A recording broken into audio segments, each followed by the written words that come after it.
So I was thinking, while we're all witnessing this pro-white activity up underneath this administration, not that I expect anything out of the black Trump supporters, but I really honestly want to hear their opinion on specific actions that are happening, the erasure of DEI and the very specific attacks, on the black community, black history, the museums, and the plethora of other things that have happened since this administration has taken office.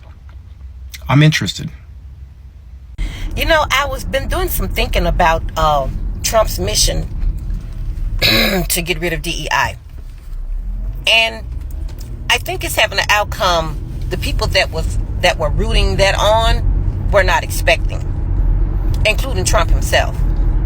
Because he did this under the pretense of only wanting the best, and that anyone under DEI was not the best, and they were not hired on their merits, but on their skin tone or their gender or whatever segment they fell in under DEI. But the bottom line was he was trying to say that they were not the best. So he's wiped that out, right? He's gotten rid of all the DEIs.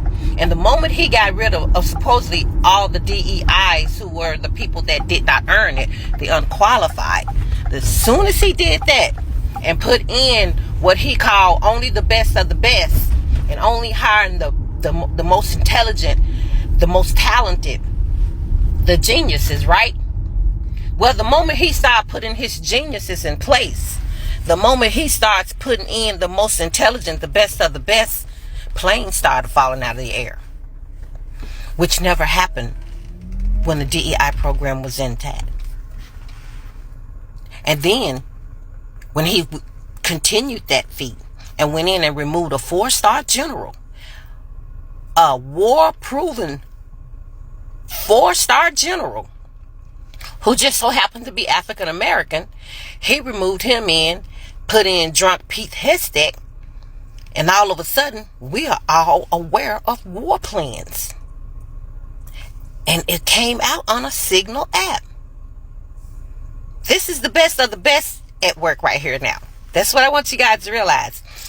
Per his words, per your president's words, he only hires the best of the best.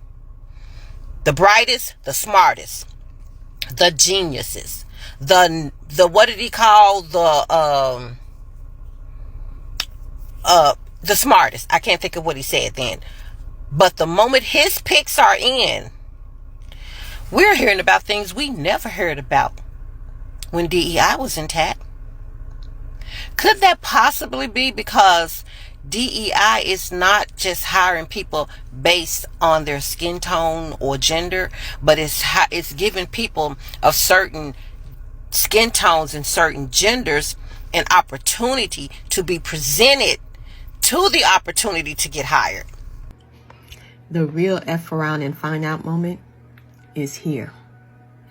A lot of people are looking at the black community thinking that we are the recipients and benefactors of DEI programs and affirmative action programs. And I know affirmative action is no longer, but whenever they hear the term DEI or they hear the term affirmative action, they look to the black community thinking that we are the benefactor.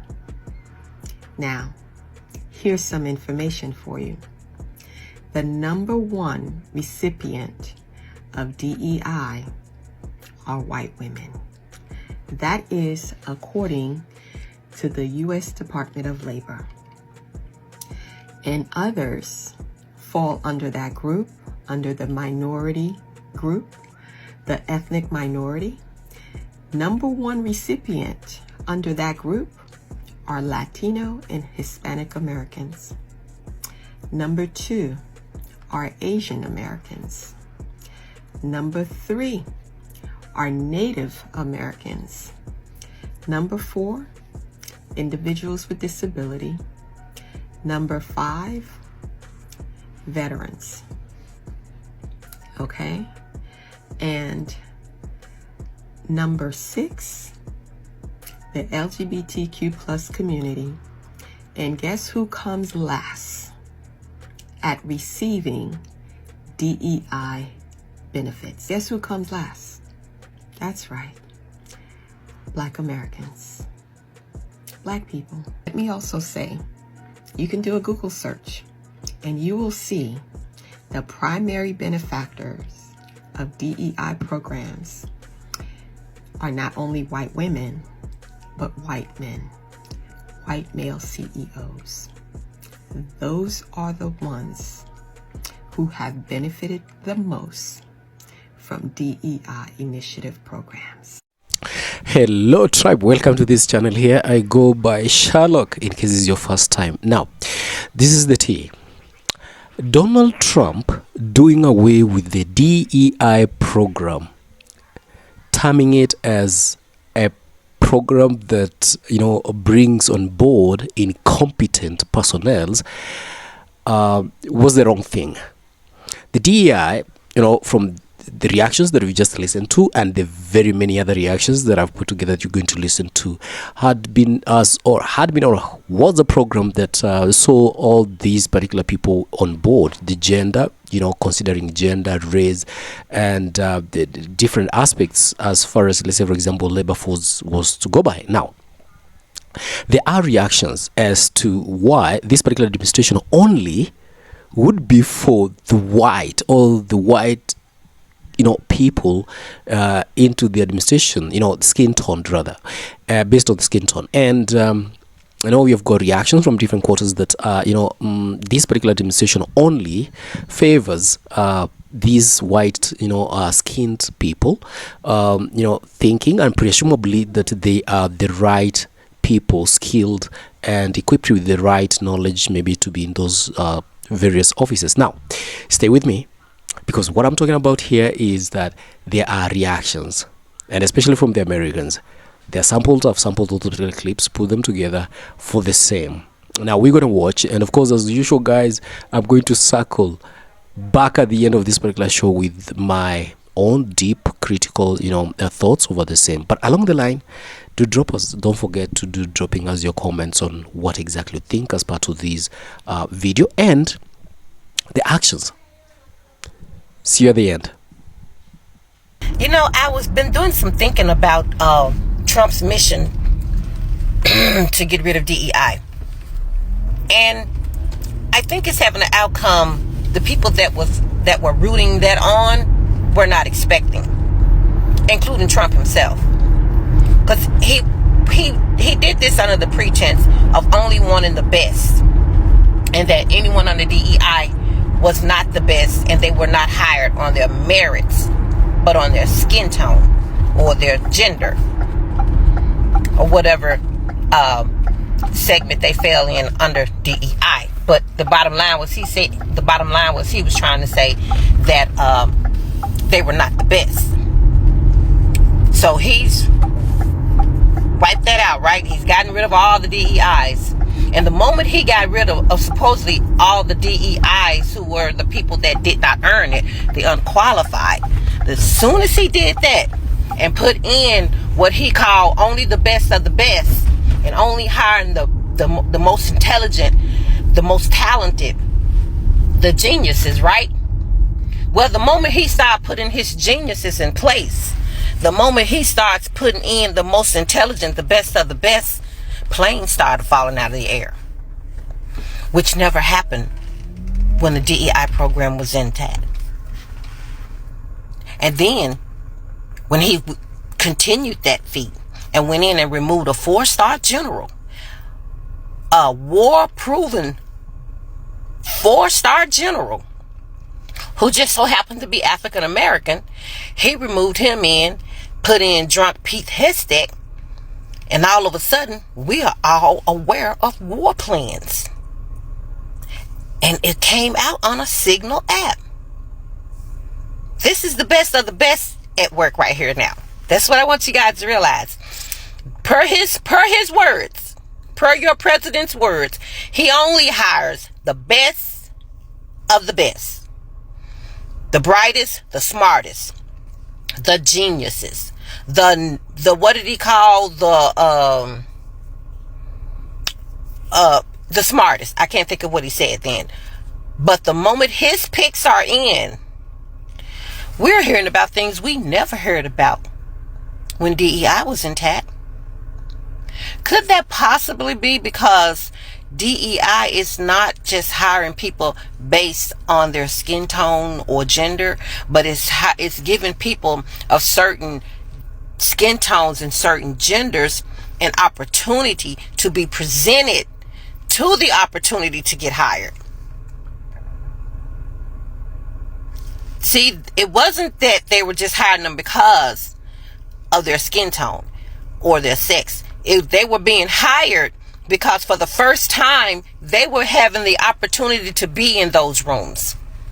They were having the opportunity to be a candidate, so their skills, their talents, their education, their merit can be considered for said positions. And anytime somebody came into a room that did not look like them, but had the skills, had more skills, had more talent, had more knowledge, had more experience, because in their mind, they cannot accept that somebody that does not look like them may be better at something than they are. It's automatically, oh, they just got hired because of the way they look. No, no, no, no, no. Because if that was the case, the whole time they were in there, those jobs would have been filling. We did not have one plane falling out of the sky until all of a sudden Trump went in and removed all the so-called DEIs out of FAA. Then planes started dropping left and right. We've never been privy to any war secrets prior to the mission. All of a sudden, Trump's best of the best get in there, and reporters are hearing about airstrikes. That is a direct violation of the Espionage Act, which means someone should be going to jail. That was classified documents that could have gotten our troops harmed, some of our CIA agents harm's way. Someone should have to be held accountable for that, right? Right? But what I really want to point out was, and to say, thank you, Trump.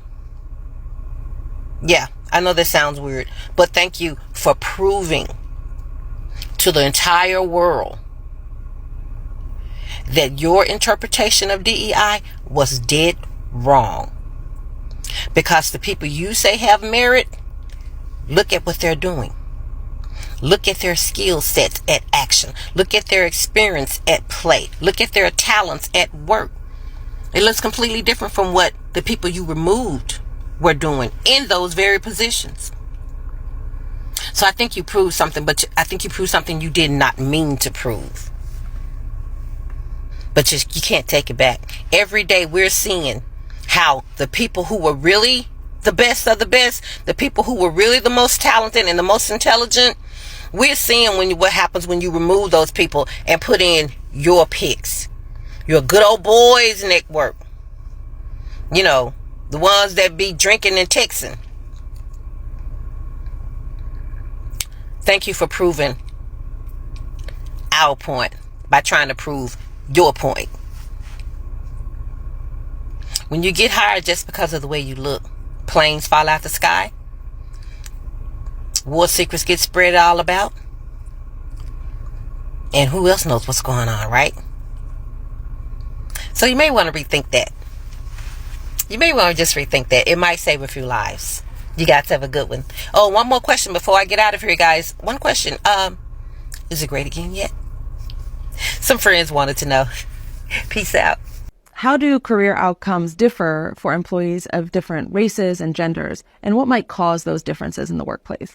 So this is a study that's co-authored with two incredible colleagues, Dr. Sanaz Mobassery from BU and Dr. Nina Roussi from MIT. And we came together to study essentially how having more white coworkers affects employees of color differentially by race and gender in a large elite professional services firm. And we look at how promotion and turnover looks different by race and gender for 9,000 new hires across the firm. First, we document that there is a very large turnover and promotion gap. So Black employees are about 30% more likely to turn over in their first 2 years.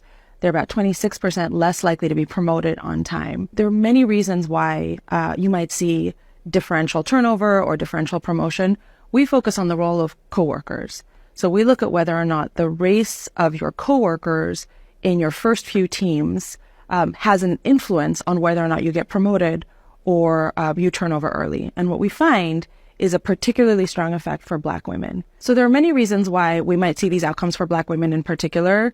There are studies that look at diversity in general or look at what it means to be amongst people who look more like you or less like you. But what we find in this study is that there is a specific double disadvantage for people who are both Black employees, a racial minority, and women, a gender minority. The results suggest that these effects are larger for Black women. We can't dig into exactly, all the reasons why that might be the case. But other literature suggests that racial and gender minorities might have different stereotypes around them in work, might face different types of disadvantages based on cultural foreignness or beliefs about whether or not they belong in specific types of work environments. Really, this is just documenting the facts, and I think is encouraging more research about why these really significant effects persist for Black women specifically, even though other groups that are similar in terms of size are not facing those same challenges. A lot of firms and a lot of research has really focused on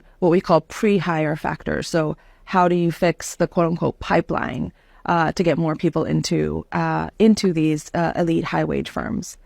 But if you think about it, just bringing new and different people into a firm without changing the workplace itself might not be the most sustainable strategy. And that's really what we see in our work. Yes, people might be coming through the door that look different, but if they're leaving at higher rates and not getting promoted at higher rates, you're essentially not solving the fundamental problem within the workplace. It is certainly important and critical that we continue to do work to understand barriers to recruitment and selection. I think it's time that we also place emphasis on the day-to-day interactions that people have at work, what's happening in teams, even seemingly neutral processes and procedures like who is staffed with whom end up having effects on who stays in the firm. So can we talk for 1 second about white comfort and how a lot of Black Americans run from their power because they're scared to scare white people? As Black Americans, we've internalized white people's standards of how people should be, of how people should act, not realizing that they operate on a system of fear, of trying to avoid natural consequences, of stealing, of killing people, and of not playing fair in this world. We don't share the same history as them.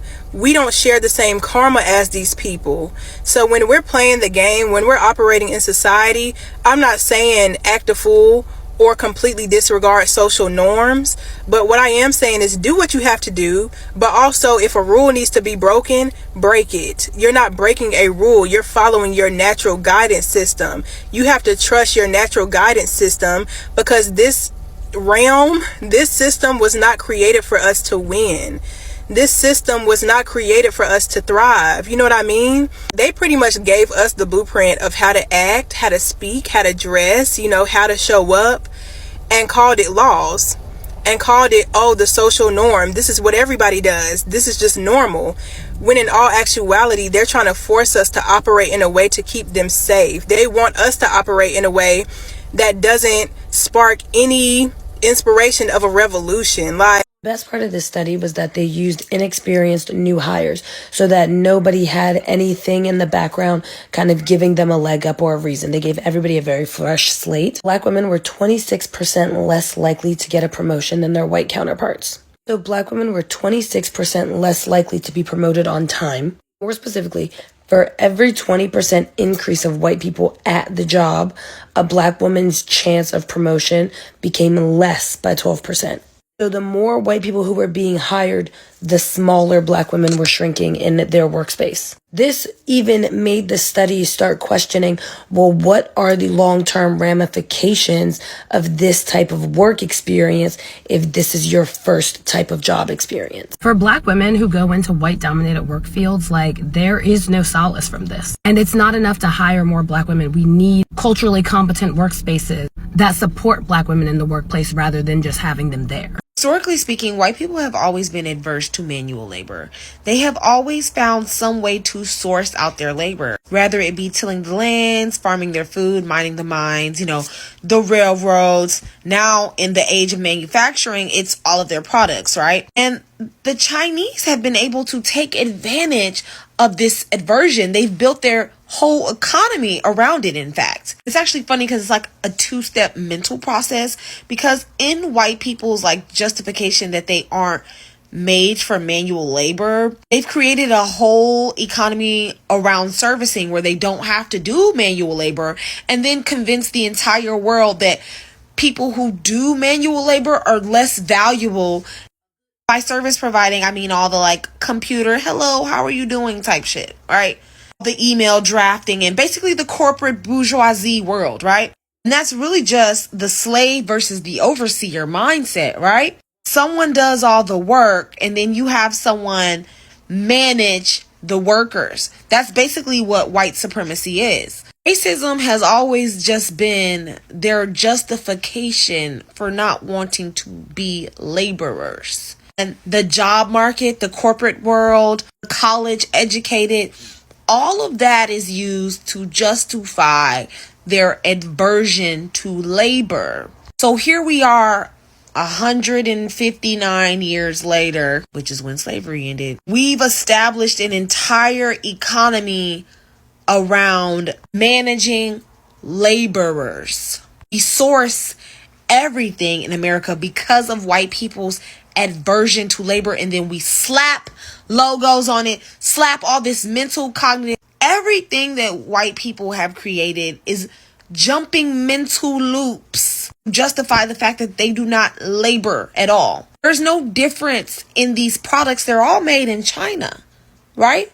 The only difference is they create this sense of branding and comfort around imaging and all of these things to get you to have the mental cognitive to buy the branding, because the products are all the same, because they're all made at the same factory.